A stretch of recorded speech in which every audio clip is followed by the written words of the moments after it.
I am going to tell you how this two-letter combination is pronounced in classical Latin of the ancient Romans. But how can you possibly know the pronunciation of a dead language, Have you a time machine of some sort? Did you bring a tape recorder?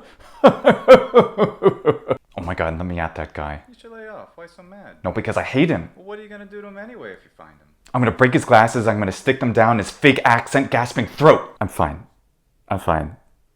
But this really annoys me because the reason we know things about history and the past before the advent of modern technology is because of all of the other forms of technology that we've had, like writing, for example, and other pieces of evidence. So let's just address that right away. We understand how ancient pronunciations work in great detail because we have the attestations of ancient people telling us exactly how these things are supposed to sound. We have modern languages which have developed in a very normal way into what they are from the languages they came from. And we have the whole field of linguistic science to help us understand what came before and how languages evolve in general. Just as we know that the continent of Pangaea once existed, we know that Latin and ancient Greek sounded different than the modern languages that they became. So indeed, the diphthong I in classical Latin sounded something like that. Not too different from the English word I today, as I say in my native accent. A little bit different though. It ends in the sound E, as I talked about in the video about the pronunciation of the name Caesar in English. I, starting with an A, ending with E, I. Whereas in English, it ends with I. But we can, for the sake of simplicity, group I as a sort of generic, similar sounding diphthong. A diphthong, by the way, is a combination of two vowel sounds in one syllable. Let me knock this one out of the park. There's a city in Turkey today called XIII. I'm not a Turkish speaker, so hopefully that's a close enough approximation of the pronunciation. And the name of the city comes ultimately from the ancient Greek Kaisaria, which in Latin is Kaisaria or Kaisaria. More accurately, the Greek pronunciation of the epsilon iota, as I talked about in the epsilon iota video, is changing in the classical period of ancient Rome. It's going from A into E before vowels. Before consonants, it was already regularly E. See this video in order to know more about this particular process.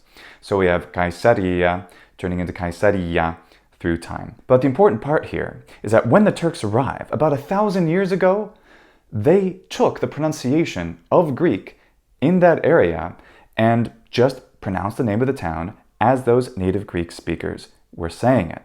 That is, they were still saying something that was close enough to Gai because the modern Turkish word is Kayseri.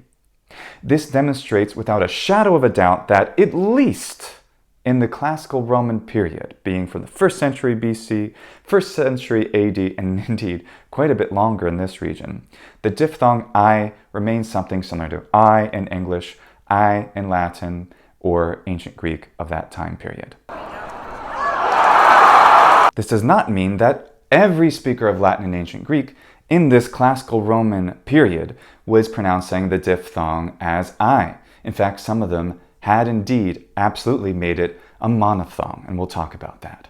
But first, there is another really wonderful, important word which is taken directly from ancient Latin into Proto-Germanic, which today in modern German is Kaiser. So with these two examples, which are geographically separated by quite a bit, we see that there is an inherited pronunciation of Latin and also contemporary ancient Greek of the sound of I or I, and not E. And yet, in the classical period, there did exist native Latin speakers who said E. This is called the rustic pronunciation of Latin, while the urban Roman Latin, spoken in the city of Rome, regularly retains the I through the classical period and then spreads that pronunciation far and wide. In other parts of Latium, surrounding the city, many speakers of Latin were already monophthongizing the diphthong, changing it from 2 vowel sounds in 1 syllable to just 1. And the evolution of a to e, or even a to I in some cases, can very much and very easily be e. The Latin transformation is from ai, in a much older form of Latin. In fact, there is attested Latin literature where the letter A, letter E is replaced with letter E, letter I in order to actually create a disyllabic effect for poetic purposes. That is, in that older form of written Latin, it was still okay to switch in ai for I in order to make something poetic happen. So it transforms from I to I to I to e. And this is really important. It's not simply e.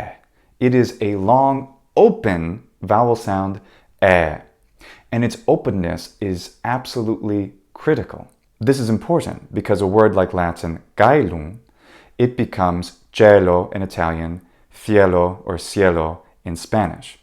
What's happening there is that any open quality e sound from Latin, when it's stressed and it's in an open syllable, becomes ye regularly, whether it was a short vowel before or it came from the diphthong I, later e. Meanwhile, the long vowel e raises to e, and those sounds don't merge in Romance. Thus, if you want to pronounce Latin with a mostly classical pronunciation, but for whatever reason you prefer the monophthong sound e, I actually know people that do that, and they speak Latin quite fluently. Nothing wrong with that. There would be speakers from Latium who would pronounce like that. Now, these people were actually made fun of by urban Romans, but it doesn't mean that it wasn't a legitimate historical pronunciation. It is. It is possible to do exactly that.